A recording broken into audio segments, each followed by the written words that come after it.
қай елде тұрып жатқанын білмей алдым ғой.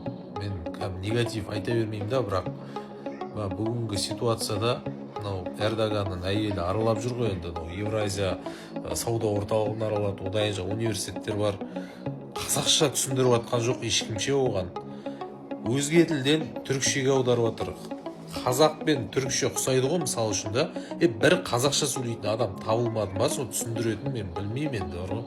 Мен айтуға да қорқам бұндай әңгімені. Өйткені қазір білесіздер, бәрін қамайтынды қамап жатыр, кішкентай нәрсе болса ойбай айыппұл деп жатыр.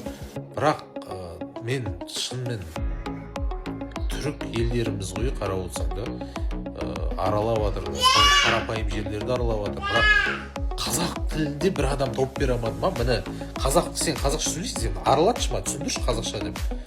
Неге? Толықтай ақпаратты Telegram арнамыздан аласыз.